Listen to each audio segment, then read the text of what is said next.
Welcome to Modern Handgunners, everybody. I'm Bob Mayne, and with me is Ben Branam. How you guys doing? Today we hey, thought we'd give you something to watch and learn about and hear about during your whole coronavirus freaking pandemic, stay at home, lockdown, whatever you want to call it, mess. Got to have yeah, something to do, right? yeah. You got to have something to do. If you are relatively new to watching our videos, I'm the host of the Handgun World podcast, a practical show on firearms. And Ben, give out your podcast name. I'm at modernselfprotection.com, and that's my podcast, Modern Self Protection. And together we do Modern Handgunners, which it's been a while since we did one. We're sorry about that, but now here we are. We all have to do a lot of staying at home, so we thought we would do some content. Hey, let's make a deal, Ben.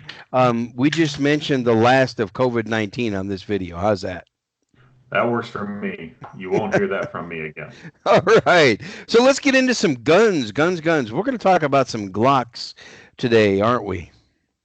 Yes, different types of Glocks, how they work, some of the innovation, and whether they suck or not. Whether they suck or not. Okay, let's talk about that. So, um, still today, Glock pretty much is probably the most popular semi-auto sold. If even if you don't like Glock, you have to admit that there's still probably more of them sold than any others, especially to the private sector, right? And probably for good reason. They started the whole craze of modern manufacturing and the plastic guns and how it's done. And just Gaston was a genius to get this thing going. So it actually worked before the Glocks came out in 84, 86. It was hit and miss with autoloaders, and most of the time 1911s and stuff were the way to go, but you had to have them tuned by somebody that really knew what they were doing. Even back in the 80s, you were looking at like a $2,000 gun to make sure the stupid thing ran. Some of the SIGs were starting to come out, and they were over $1,000 each. So and that's 1980s too. That was the actual price. That's not inflation adjusted. So when I was making a third of what I was now or less, it's yeah. So they were It was expensive, tough. and then Glock came in and made them super cheap. A lot of Yeah. things about imports and stuff were problems. In the 1980s, you had Reagan shot, and after that, you had the Saturday Night Special bill start to come around. And actually, that was one of Glock's problems with importing to the United States. So it was kind of cool to see the history. Is that Glock was made so cheaply that if they imported them at just a normal cost for them to make a profit, that they would have been considered a Saturday night special. Americans wouldn't have bought them because they were junk, $100 gun, give or take. I don't know what the pricing would have been, but it wouldn't have been the $400 or $350 that they came out at. It would have been like $250 or $200, and they would have been considered Saturday night specials, which would have put them in an import ban, and nobody would have bought them. Yeah. So It would have Glock been it would have almost been tough. yeah, so they almost doubled the price just to get them past the import ban so they could get them into the country, and yeah, made an absolute killing on the gun at that price. Since they wanted to price them at like $200 and they had to price them at like 350, another $150 of profit every time. That was probably tripled their profit margin on the gun. And Yeah. so that's just interesting tidbits of Glock history and lore. It's the most fun thing I think about Glocks and their lore. Another lore that you might or might not know, Bob. On the bottom of all the Glocks, we have this little steel plate Yeah. that is the serial number. Yeah. And you can see my serial number. Yep. It's actually Yep. my Mine wife's too. gun, so don't be stealing my wife's serial number off of her gun. That little steel plate, everybody says, oh, that was put there for the serial number. Actually, that's the part of the Glock that would droop under heavy fire and heat and would make the gun kind of explode out the front of the gun. But they put this little tiny piece of metal right there. I mean, it's tiny, right? And Yeah. then that kept the front of the gun from drooping, and you had less problems like the recoil spring shooting out the front of the slide and stuff, and it made the gun 10 times more reliable under heavy use. So a lot of cool stuff like that you learn over years and years of the lore of Glock and these little things that it comes out. But really a great pistol. Just started the whole craze. And Bob, you're famous for going, everybody makes a Glock now. There's Smith & Wesson Glocks, there's Turkish Glocks, there's Yeah. There's Who okay. else? Here it is. We have American-made Glocks. We have Croatian-made Glocks. We have Sig German-made Glocks. We have Czech-made Glocks. We have what else is there out there? There's The Turkish ones. oh yeah, the Canics, a Turkish. Yeah, Yeah. everybody's. I guess my point is everybody's imitating Glock, and when their patent expired, I guess is when everybody started making similar. And I say that jokingly, but take your M&P apart and take your Glock apart, field strip it, and look at the frame. They're very very similar. Take a CZ. Take a CZ, one of their striker fired, and hold it up next to the Glock. Look at the similarities. So, take your Well, favorite striker fired. Yeah, and don't forget Smith and Wesson back in the '90s with the SV actually models. Yes. actually had those SV models. The not the SV. Crap, I forget the model name now. But Sigma, right? Sigma, yeah, that one, the Sigma. And it was a cheap knockoff of the Glock that they just changed the grip angle on. And everybody's like, ooh, it feels better. It didn't work as well because they didn't get the manufacturing correct. And then they actually got sued because you could take the slide off of your Glock and put it on your Sigma and the thing would run. Well, let me tell you So, something yeah. else about that. I'll tell you something else. I don't know if this is still possible today, but when I first got an M&P, when I got my first M&P 9 full size, I think it was about a year after they came out. Somebody told me you could take the recoil spring assembly out of a Glock 17 and put it into an M&P 9, and I didn't believe them. And so I did it and went to the range and shot just fine. Well, so that doesn't surprise me in modern manufacturing now, Yeah. because before 20 years ago, 30 years ago, Glock was making all their own springs for the gun. Now you've got all these other companies like Wolf and magazines, especially Mekar magazines. They make probably 50% of your magazine parts for every gun on the market. I mean, Smith and Wesson didn't want to say it, but Metcar is the only Italian company that really makes guns out there besides Beretta, and they make all magazines and magazine parts. Well, Caltech just straight up uses Metcar magazines for all of their stuff. And then Smith and Wesson never wanted to admit it, but they said they had an Italian maker that made the springs for their magazines in their M&P series guns. And I'm like, so that's Metcar? And I'm sitting in the armorers class, and the guy's like, I'm not allowed to say that. All So right, so let's talk about these Glocks. And I have what I'm going to talk about real quickly is a nicely modified Gen 3. This is a nicely modified, and I'm going to talk about some of the modifications. And I really believe the Gen 3 Glock now is very much overlooked because you got the Gen 4s and the new cool Gen 5s and all the other striker fired guns. But if you're watching this and you have a Gen 3 Glock, you have a mighty fine pistol, in my opinion. And then a little later, I will talk about my new Gen 5. Here's my new Gen 5, and I'll show you guys. It's a clear gun. Okay, so now I can finally send the slide home on it. What are you going to talk about, Ben? So the only one I've got left in my collection whole still is a Gen 5, and really I only have it because it's my wife's gun. I figured one Glock is enough. I don't really like them. I have frames and pieces sitting around. I sold off. I used to have a Gen 3 that I turned it into a Franken gun, and I sold that off to a friend. And I used to have a Gen 4 that I traded for a PCC rifle. And I kept the Gen 5. I was going to sell this Gen 5. I bought this Gen 5 when it first came out. It was one of the first runs of guns to do a test on, and then I was going to sell it off. And my wife shot it just as part of the test. She's running the camera for me, and she goes, "Ooh, I love this thing. It's the best ever." So I'm like, "Well, it's yours." So It's now your, this is it is this yours is my now. wife's gun, and she absolutely loves it. But that's the only gun I have left is the Gen 5. And honestly, this was the first run of them that came out. This is the Glock 19. There's so much more that I would buy right now. The The Glock second one. 19, yeah, the Glock 19X, I really like, even though I know it's not a concealed carry gun anymore because of the longer frame. The one that you have, Bob, is that the 45 No, no, no. or the 8? This is the new Gen 5 Glock 19, the newest version with the front slide serrations. Hopefully they can see that in the camera. The front slide serrations and the lack of a cutout on the grip in the front. Yes, Ben's showing his. So this is there's two versions of Gen 5s for people who didn't know. There's the version that Ben has, and then there's the FS version, which FS means front serrations. So the front serrations I don't really care about. The Glock Gen 5s are my favorite, except for the little cutout right there for Yep. that magazine that was supposed to help you get You it can. out. And Yep. yeah, his is, and I know Bob had the same problem. When I gripped the gun, I I do. got that little hole right there, and man, Yep. it was digging into my pinky when I shot the gun, Yep. especially if I was Mine trying to too. run it. I was trying to run it real fast, and I would get the crush grip on the gun, and man, that thing, I could feel it halfway through a class. We took a class together, and I was running this gun, and the stippling is too sharp for me. I mean, I grip the gun hard enough where you probably can't see it on the camera, but if I hold it for like 10 seconds really hard and then I pull it off, I can see the texturing in my hand. Yeah.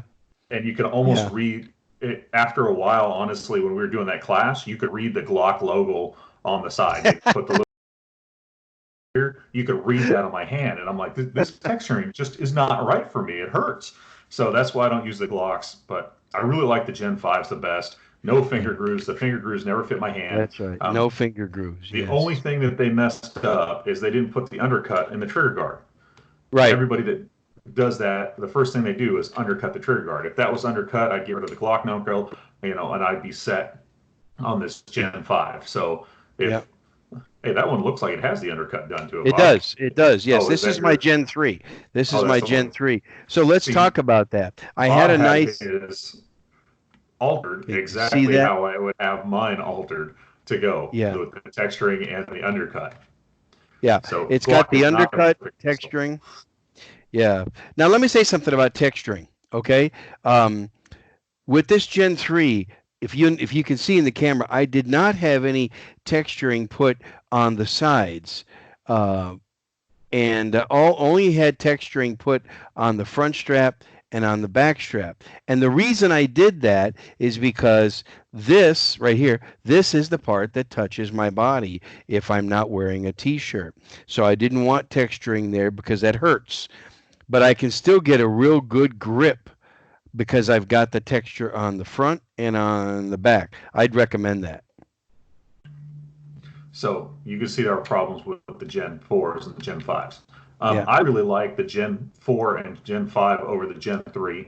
One that even if I had the Gen 4, which is probably my favorite right now, but they added the you could put this backstrap on here. And Yeah. if you see this giant freaking thing on there, that is for me. I have meat hooks for hands, these giant hands, and when I grab the gun, honestly, on a normal Glock, my hand sits so high on it that the back of the frame would rub right here on my hands. And if I don't know if you can see it, but I have years of doing that on a Glock, and I actually have scars on my hand where you can see exactly the width of the slide is my scars from where the slide would give me a little bit of bite when I was shooting. Every time it would run on the top of my hand, and after a while it would break the skin, and I'd have a little bit of cut there.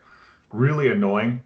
There was a company, I forget what it was called, Grip Pod or something, Grip force adapter. Grip Force adapter you could put on your Glock Gen 3 right here to make this little beaver tail.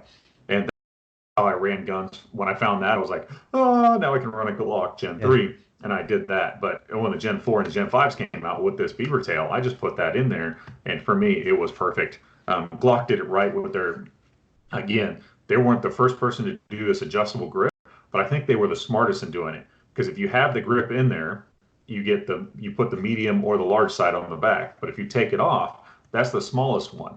Where all the M&Ps, all this other stuff. I mean, some of the guns, that's even an integral part of the gun running. If I took off the grip, the extra grip panel on some of the guns, they wouldn't run.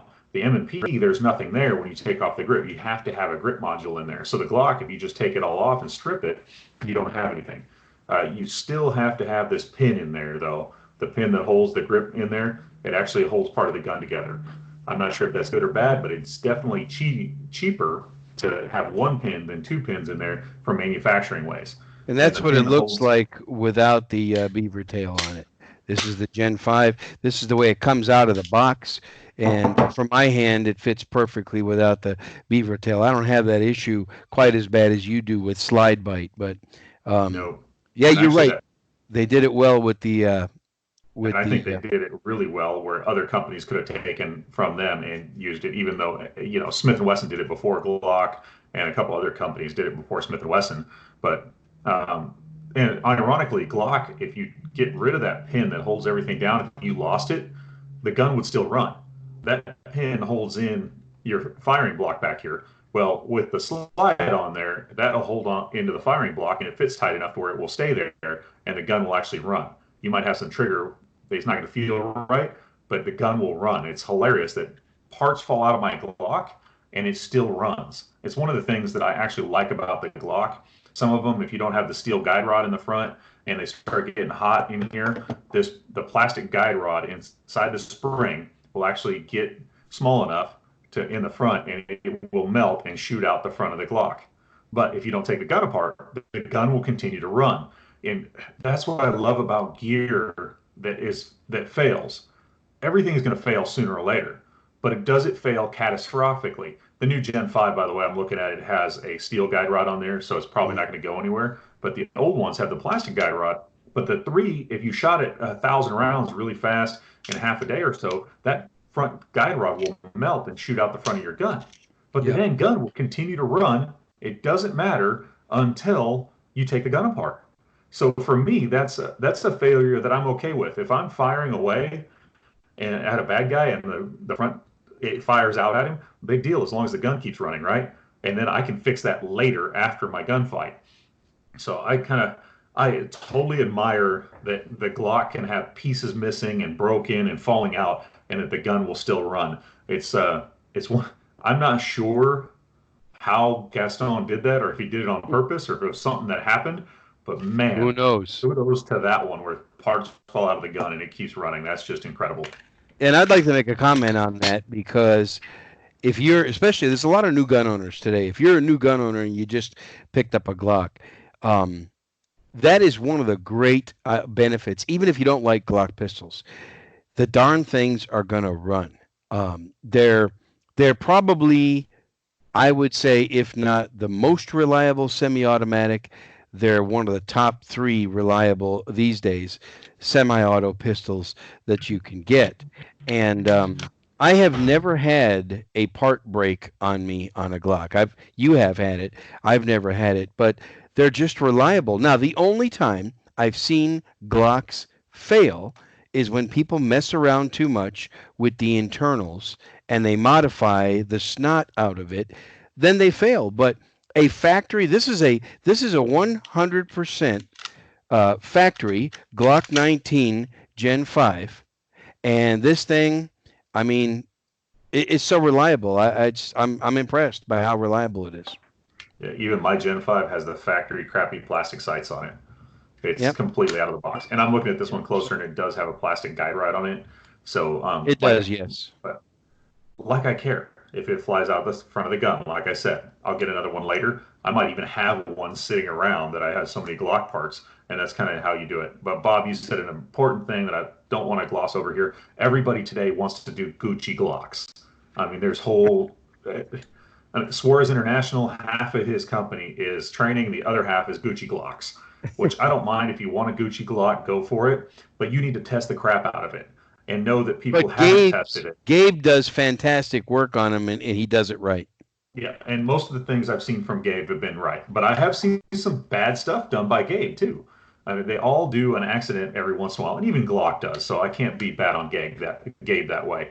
But man, the more you go Gucci on these things, the more you got to test them to make sure they work. If it comes from the factory, you go out and you shoot it, 100, 200 rounds. I'd test my life. I trust my life on it, no problem. As long as it goes 100 or 200 rounds without major failures when it first comes, I haven't had any problems. The one Gen 4 I had major problem with it at round 400 exactly.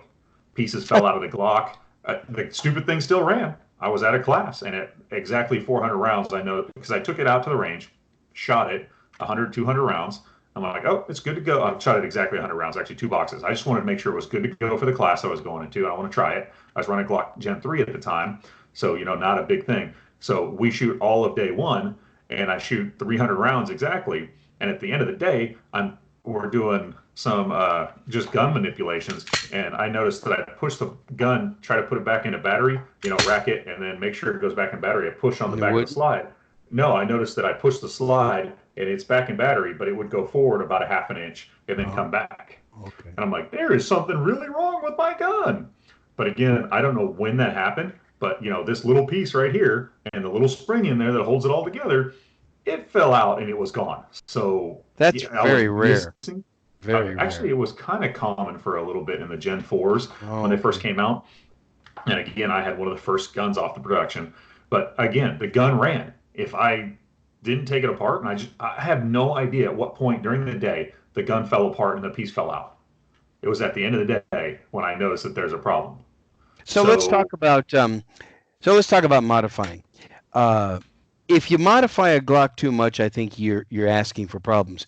Now, if you do, there are very good gunsmith companies that are very good at modifying Glocks. Suarez International is one of them. Boresight Solutions is another.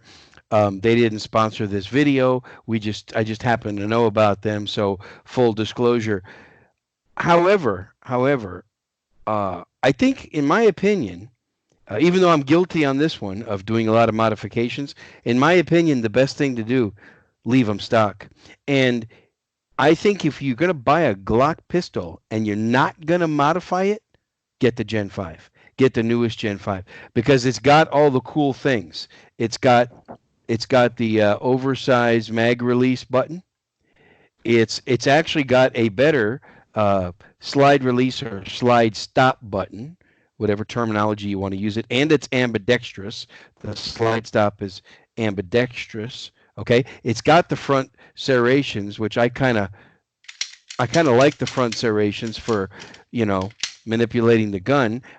They have orange followers on the magazine. One of the reasons that that's important is when the magazine is in the pistol and you can get a visual indication that hey, it's empty. Okay, um, and some of the new Gen 5s come with Ameriglow night sights. This one I didn't spend the money on it, but if you want, you spend a little extra money, you can get nice Ameriglow night sights on them. So I think we beat that horse, and now you know what you can get, right? Glock Gen 5 is Yep. just the way to go if you can get one right now. Um, Yeah, that's the problem. Stuff is down, and I can tell I'm looking at this Gen 5 I got, and I've used it more than Bob has his because the I actually got the paint wearing off on the slide stop lever on both sides. Yours is nice and Mine's black. black. Yeah, mine is nice and shiny. Yeah, So that's from putting my hands on them and using them all the time and yeah. working it. So Bobby, you need to take that gun out and give it a little more workout. And It's got 1,000 round trigger job, but not much more than that. And it needs a little couple bit of more other things. work. Couple of other things before we conclude this video, real quickly. I also highly recommend the Larry Vickers base pads for a Glock, for any gun actually. But one of the reasons I like it is because, see if I can do this correctly here so you can see this. There, that might be better. You see how wide it is on the bottom? And what makes that a good advantage is to rip this out of the pistol, you can grip the magazines from the sides. I don't want to get too complicated people, but it's a nice feature because I think Glock got it wrong. They screwed up when they made the Gen 5s initially with the stupid cutout in the front because going like this to rip the gun out is not or rip the magazine out. That's not the ideal way. I think the ideal way is to do it that way. What do you think? I think they were trying to solve a problem that didn't exist. But Yeah. Glock is out there to make guns. So if they had some of their law enforcement agencies saying that this is a problem, do that. And for me, I'm if I'm running tactical guns, I love my Glock 19. I love the grip strides. I love the recoil impulse from the 4-inch gun. Yes, I can tell the difference between the 4-inch slide and the 4.5-inch slide and the 5-inch slide from the 17 and the 35. And I like the impulse on this one Me better. too. It's just a little faster. Um, I like everything about the Glock 19 over the bigger Glocks. But I would, well, every time I was doing tactical stuff, I would just run a Glock 17 mag out of there Why? Because it sticks out. If I need to rip it or grab it out or get it in there, it sticks out that quarter of an Good inch, and I point. can always just Good grab point. it. I didn't bring any magazines with me, and honestly, so all the Glock 19 magazines I have, the 15 rounders that sit flush, are only the ones that came with my gun. And the only time I use it is if I'm concealed carrying a Glock 19. That would be my first magazine in there, so I can hide it a little bit better. My other magazines were all Glock 17 magazines, so I have hundreds probably. Yeah, okay, maybe that's an exaggeration, but I probably have close to 50, maybe 100 Glock 17 magazines floating around the house because that's what I used all the time. The Glock 19 mags, I never bought one. They just, two of them came with a gun, three of them came with a gun, and that's the ones I've got. So it's kind of Yeah. cool. If you want to worry about ripping your mag out, just use that little bit of extended magazine, and that's what the Glock is designed to do. And so Yeah. you can just rip it out. I absolutely love that about Glock 2. I wish that other guns would have figured that out. We I have wish very they few would have guns too. on the market that the little guns will take the big magazines. Croatian Glock, the Springfield Armory XDs, they actually started doing that a lot, but they I'm needed gonna base get some plate and bad pad and comments stuff. on that. I think it's hilarious because you're right. I mean, we call it a Croatian Glock. If you go to their history, XD is fun. You look at it was the HS 2000. Guess what year it came out? In the 2000s, and everybody thought it was a piece of junk. And they didn't. Their manufacturing wasn't great down there in Yeah. Croatia, but they were selling them in America, and people were liking them. Springfield went, ta-da! We need a striker fired gun to compete with Glock, and they bought out. I don't know if they bought the whole company, they bought the factory, they bought the rights, whatever, but they're still produced in Croatia, and now they're called the XD. And now Yep. they have the XD Mod 2, the XDM, the XD, there's one more now too. Whatever. Yeah. There's several of them. But they're all made down in Croatia.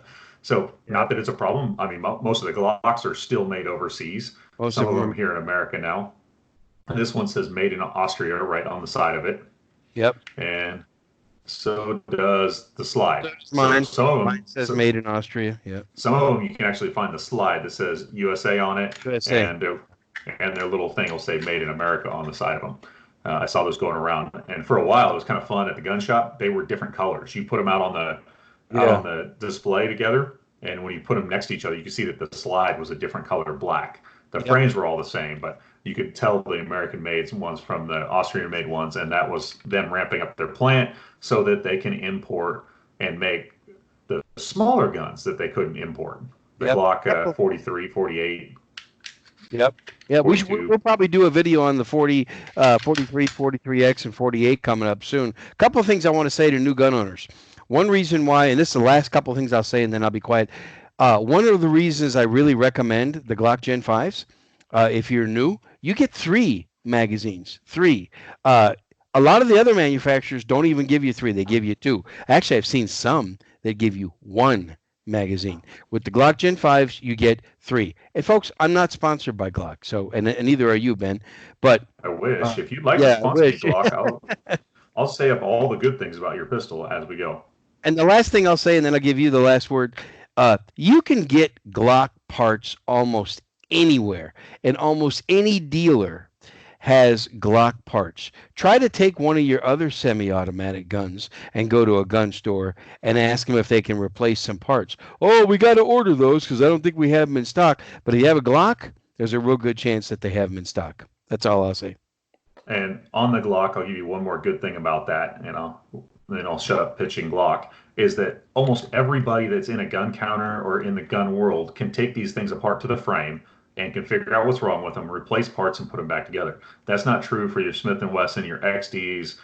Smith and Wesson is pretty simple. I'm a certified armor for them, and they're pretty simple, right up there with the Glock. They have like 2 more moving parts and another part under spring tension, so it's kind of annoying, but they're super easy too. The XDs are like a puzzle under spring tension.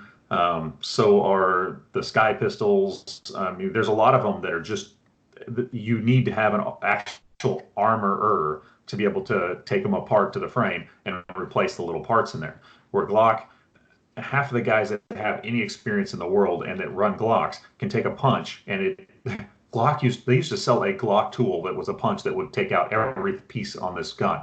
You didn't need multiple punches; you could use one. And all of us that have been operating these things for a long time, we can take them apart, we can field strip them, and we can go all the way to the frame, replace all the small parts, and put them back together. And Yep. that's most of the guys in the gun counter too, and at gun shops and at ranges. You could always find somebody standing there that if you go, hey, my Glock's broken, I don't know what's wrong with it. If you hand them to them, they'll be like, oh yeah, this is the part. And I Yep. probably have one of those. And they I might probably have have one of one in those in my stock. bag even, or Yeah, I in probably their have one bag. in stock, or this, Oh you yeah. get them from this guy. So it's Yep. super easy. That would be a great thing about the Glocks too. So if you're a new gun owner, the Glock is a simple, easy way to go. You don't know what you like, what you don't like. Buy a Glock and figure out if you like it or if you don't. And you can always easily sell it if you don't. Okay, Yep. so folks, thanks for watching Modern Handgunners. I'm Bob Mayne from the Handgun World podcast, and you are. And Branam from Modern Self Protection.